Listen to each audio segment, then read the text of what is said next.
What up, y'all? It's your boy Millie on there, and we are back with another reaction. Today we got the entire history of Cristiano Ronaldo. Now, first things first, I want to say happy late Father's Day for all the fathers out there, you know what I'm saying? For those that sacrifice for their kids, Um, uh, just know that that doesn't go unnoticed. Especially like a lot of fathers out there can understand how hard it is, and also for the mothers that is playing them, not playing, but being the mother and the father for their kids. You know, shout out to y'all, and I hope y'all had a great day that day. Now, today we got the entire history of Cristiano Ronaldo. I'm a CR7 fan. I believe that CR7 is the best player in history of football. Hey, go argue with your mama. I don't care, bro. I said what I said. I can respect Messi though. I grew to respect Messi. You know, when I was younger, man, I didn't like Messi at all. I'll be honest. But as I grew, as I got mature, you know what I'm saying, I got to respect Messi a lot, and I came to the conclusion that there wouldn't be. How do I say this, man? I just feel like them two with their rivalry like made them who they are as players. Like that rivalry needed to happen. It needed the football world needed that rivalry. So, much respect for Messi, but for me, Cristiano Ronaldo is the GOAT. And today we're gonna learn about the history. It's only 9 minutes long. I believe that you can't tell somebody's whole history in just 9 minutes. I know there's gonna be some missing things, so just give me your heads up, all right? So, hey, let's not waste no more time. Let's get into it. Come on. Cristiano Ronaldo's life is the biggest roller coaster in football history. Setbacks, awards, to even losing the most important person in his life. Ronaldo had to go through all of this to get to the top. And it's crazy because Damn. Hold on. Look at my all of this to get to the top. And it's look at my boy. My boy fit, bruh. Damn, man. That's just all hard work, dedication, being focused, you know what I mean? Look at my boy, man. Hey, I'm trying. Hey, next summer I'm gonna be like that. I ain't gonna lie, no cap. I'll be like that. crazy because at the beginning, it all could have never happened. Ronaldo was born on the 5th of February 1985 in Lisbon, Portugal, to really poor parents. See, his dad, Jose Diniz, used to be a kit man for a local club in Portugal and Orinha, and his mom, well, she just managed to get by. Add this to the fact that they lived in a one-room apartment with Ronaldo's older siblings with no food to eat sometimes, and life was tough. Still, despite all that hardship, Ronaldo found the one thing he could use to escape all his troubles at the time. But what he didn't know was that this sport was going to change his life. Football. Soon as he could walk, Ronaldo spent countless hours every day trying to get better. He was always out in the streets putting in the hard yards. See, this is why I respect Ronaldo a lot, man. And I think he is the greatest player of all time, man. Not only did he have talent, but he was a hard working man. I respect that a lot, man. He worked his ass off to be where he's at right now, man. See, you can have all the talent in the world, but if you don't put that work in, bro, that's not gonna take you far. It's just not gonna take you far. So, Ronaldo, a lot of players have said that he is the most hardworking player and person that they've ever met in their life. And I believe it, man. And to me, that's very inspiring, man. I look at that and I get inspired, bro. Like, man, I gotta work my ass off too. You know what I mean? So that's one thing that I really truly respect a lot of Cristiano Ronaldo as a man.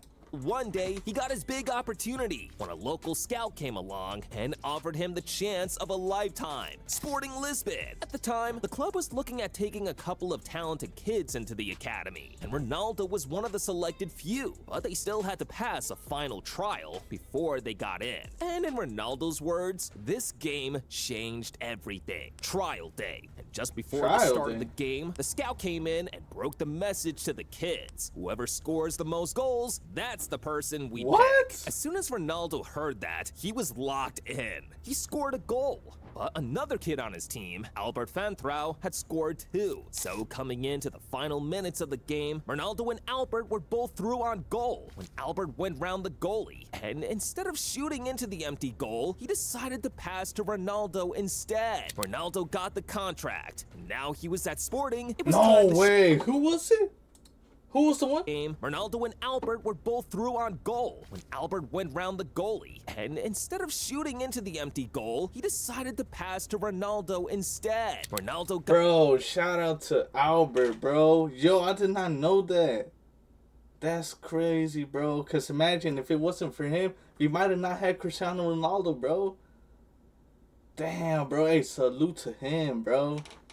Shout out to got him. the contract. Now he was at Sporting, it was time to show the world just how good he was. After bagging the first couple of goals for the senior team against Moreirense, Ronaldo never looked back. He became so good that now a lot of clubs were interested in him. But Ronaldo's big break was about to come months later. After he put in a performance so crazy, he had the biggest club in England on speed dial trying to sign him. Sporting Lisbon versus Manchester United in a friendly game, and Ronaldo put in a masterclass performance. He had the entire United defense on strings, and by the end of the game, Sir Alex Ferguson had seen enough. So he rang up Ronaldo's agent, struck a deal, and days later, Ronaldo was off to Manchester United on a deal worth $19 million. At his And it was a friendly, as y'all heard, bro.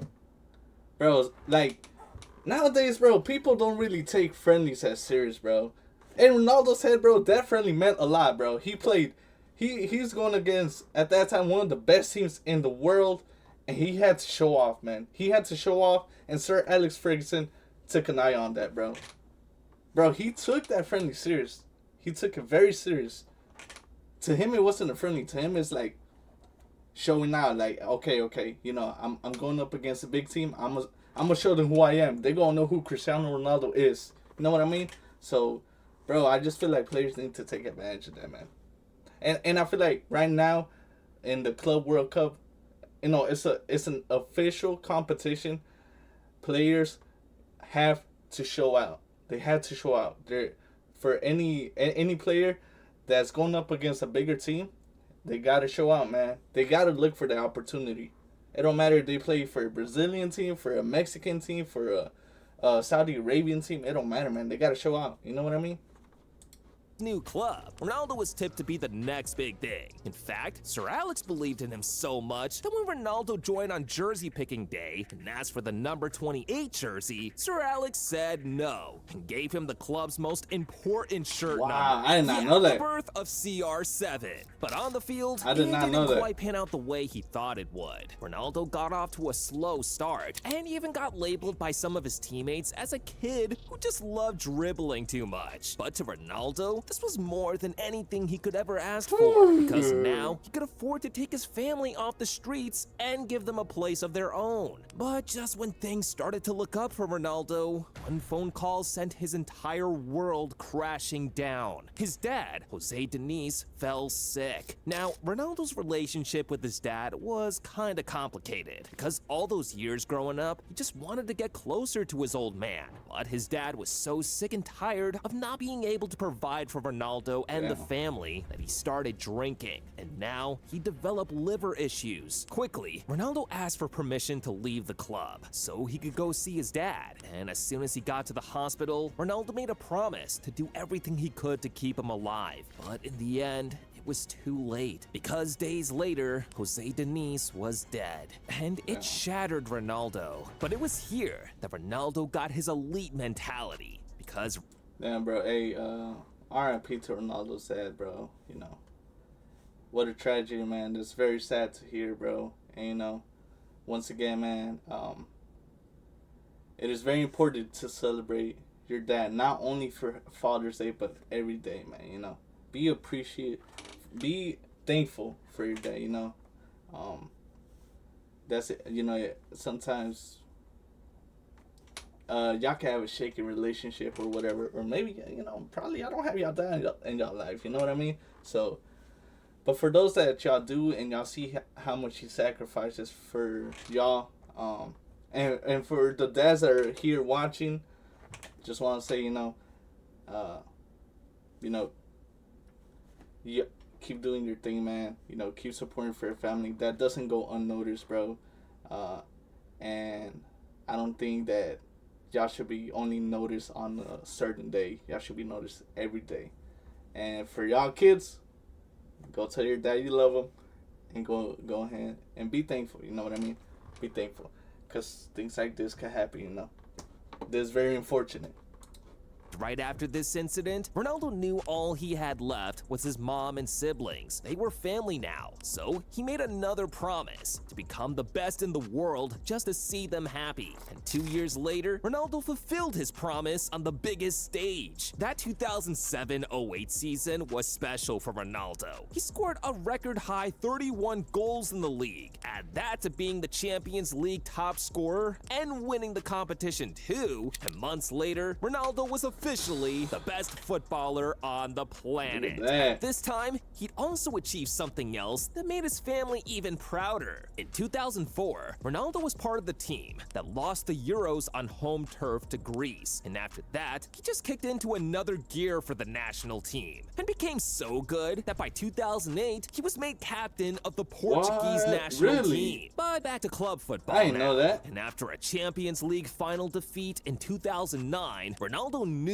it was time to take the next big step in his career. And in that summer, he broke the world record to become the most expensive footballer on the planet. How much was it for? Real freaking Madrid. Ronaldo had hit the big time and couldn't stop winning. Same thing with his personal life too, because months after this big money move, he got another huge win. Just not the way he thought he would. His son, Cristiano Jr. was born. Ronaldo decided to keep the details of Jr.'s mom a secret, but it was now clear he was ready to start his family in Madrid and build his football dynasty. But first, he had a job to do at Madrid that was going to take him 5 years to complete. Before Ronaldo joined Real Madrid, the last time they won the Champions League was in 2002. Wow. And Ronaldo was supposed to be the main man that changed that, even though he won the Ballon d'Or in 2013. At Madrid, they still couldn't get the job done until Ronaldo decided in 2013-14 that he was done playing games. And that season, he took Madrid to Champions League glory. He broke the record for the most goals in a Champions League campaign with 16 including goals. Scoring a Go goal things, in the final bro. in his home country of Portugal. Add another Ballon d'Or to the collection that year, and he was now one off his biggest rival, Lionel Messi. Ronaldo and Messi hit the biggest stages in competing in Spain. Can't say the same at international level though, because despite hitting the heights at club level, Ronaldo had failed to repeat his form in international competitions. He was captain of the team that got knocked out of the World Cup at the group stage in 2010.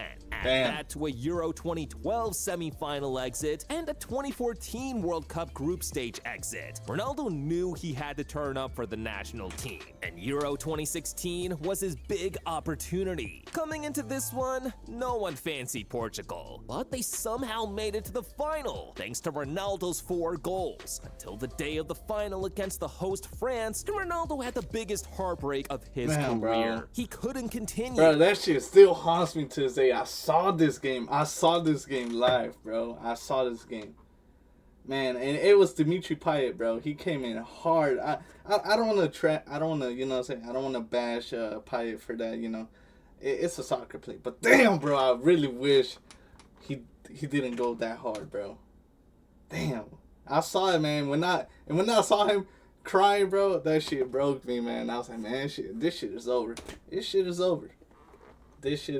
But, you know, y'all know what happened. You know, what's his name? Eden? He came in as a super sub, and he won him the trophy. And had to get subbed off. Still, Ronaldo's teammates helped him to a surprise 1-0 victory. After that, the records kept humbling for Ronaldo. Another Ballon d'Or and 3 more Champions Leagues. But at the end of 2018, now 33, and with over 450 goals for Real Madrid, Ronaldo once again decided to start a new chapter in his career. And this one had him going on a date with the old lady, Juventus. Juventus. But unfortunately, this move never worked out as he hoped it would. Yeah. Ronaldo came with a main aim of winning the Champions League like he did at Madrid. But 3 seasons, 3 knockouts in the round of 16 and quarterfinal stages, and at the end of 2021. Hey, bro, look, I know he went to Juventus because he wanted a different generation. I believe he should have stayed in Madrid, bro. He should have stayed in Madrid. But I understand, you know, Ronaldo's not that type of player to just be comfortable to where he's at and stuff like that. But listen, I gotta blame Juventus for not having the success, bro. Cause I feel like they got Ronaldo, right, and then after that, bro, who else did they get? Like seriously, who else did they get? They had Dybala already, but he was injury prone. I think they had Higuain when CR7 came in, but they only had him for like a year or probably less than a year. Like, bro, they didn't, like, Juventus didn't, they didn't get the proper signings to win. And Juventus, at that time, and yeah, at that time, they were like the top dogs in Italy, bro. So, I got to put a blame on Juventus. I don't feel like they went all in to win the Champions League, man. I don't think they went all in with signing players and stuff like that. So, I'm not going to put all the blame on Ronaldo, man. Ronaldo wanted out and figured the only place he could go to, but unfortunately, his second homecoming went horribly wrong. First, in 2022, he suffered another damaging heartbreak that he described as the worst of his life. His son with his partner, Georgina Rodriguez, Angel, sadly passed on. On the field, Ronaldo and United never worked out, and after the club switched coaches to a new man in Erik ten Hag, they both fell off, and it led to Ronaldo dropping the most controversial interview of 2022. He called everyone out, and United decided to terminate his contract. But Ronaldo... But was he lying in that interview? Look where Manchester United is at right now. I mean, look at them. Bro, Erik ten Hag, bro, you did my boy dirty, man. You did him dirty, man. And I'm glad he got fired, bro. I'm glad he did. Ronaldo wasn't even looking at that now, because he had his sights set on his last dance. Now 37, Ronaldo knew the World Cup in Qatar was potentially going to be his last one, so he was ready to give everything for one final shot at glory. But it just wasn't meant to be. Out in the last 8. On the plus side, Ronaldo turned his attention back to club football, and at the start of 2023, he shocked the world again. His new deal at Al Nassr has him earning $200 million a year. Damn. From the streets of Portugal to being able to afford his own island, Ronaldo made it out, and he subscribed to Goal Zone 2, the ultimate win. Oh, my bad. Oh, my bad. Cristiano. My bad. Anyways, y'all, shout out to Gozo, man. I'm gonna give it a like. Like I said, you can't tell Cristiano Ronaldo's history in 9 minutes. There was a lot that he was missing, of course. But I still liked the video. It was very informative. I learned some new things that I didn't know before. I learned some new things that I never knew. And, man, I'm just happy that I still get to witness Cristiano Ronaldo play, bro. I really am happy. Me personally, I want him to leave Saudi Arabia. I want him to go back to Portugal and retire in Sporting Lisbon. I feel like that is the best thing that he can do. But I know probably they can't afford his wage. And hopefully they can come to sort of an agreement, you know, hopefully. I don't want him to retire in Saudi Arabia, if I'm being honest, man. If I'm being honest, I just don't want him to be there, man. He's too big for that league, bro. I'm sorry, he's just too big, man. But hey, whatever Ronaldo decides to do, man, you know, I'm gonna keep on supporting him. All right. Shout out to Goal Zone once again. It was a pretty interesting video. Anyways, y'all, I appreciate y'all tuning in. Make sure y'all like and subscribe. Go ahead and comment. Let me know what you think of this video. Let me know what you want to see me react to next. Once again, I appreciate y'all tuning in, and I'll see you on the next time. See ya!